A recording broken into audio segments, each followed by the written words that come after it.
சுவாமியே சரணம் ஐயப்பா. குழந்தை பாக்கியம் தரும் ஐயப்ப வழிபாட்டின் புனிதம் அளவற்றது.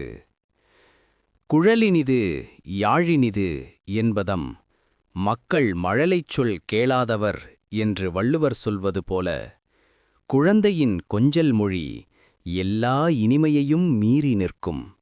குழந்தை பாக்கியம் என்பது மனிதரின் தனிப்பட்ட கர்மத்தால் மட்டுமல்ல, குடும்ப வம்ச கர்மத்தாலும் தீர்மானிக்கப்படும் ஒரு தெய்வ வரம்.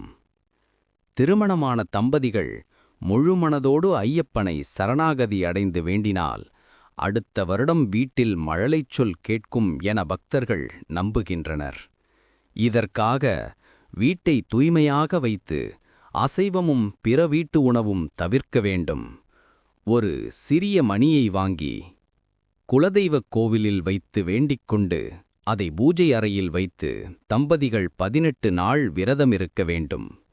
இந்த நாட்களில் பசுவுக்கு அகத்திக்கீரை கொடுத்தலும், ஒரு நாள் சபரிமலைக்கு மாலை அணிந்து செல்லும் பக்தர்களை வீட்டிற்கு வரவழைத்து அன்னதானம் செய்தலும் மிகப் புண்ணியம்.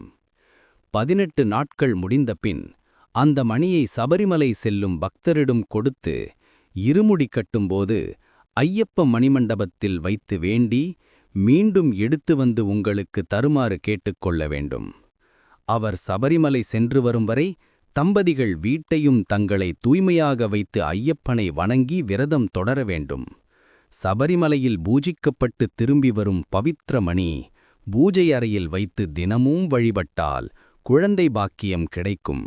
குழந்தை பிறந்த அடுத்த வருடம் இதே அளவு இன்னொரு மணியை செய்து வீட்டின் ஆண் 48 நாள் விரதமிருந்து மாலை அணிந்து சபரிமலை சென்று 2 மணிகளையும் சந்நிதானத்தில் அல்லது மணிமண்டபத்தில் வைத்து வேண்டி ஐயப்பனுக்கு நன்றி தெரிவித்து வரவேண்டும். வசதியுள்ளவர்கள் தங்கம் அல்லது வெள்ளியில் மணியை செய்து உண்டியலிலும் காணிக்கையாக செலுத்தலாம். எல்லா வேண்டுதலுக்கும் இந்த புனித மணி வழிபாடு செய்யலாம். சுவாமியே சரணம் ஐயப்பா.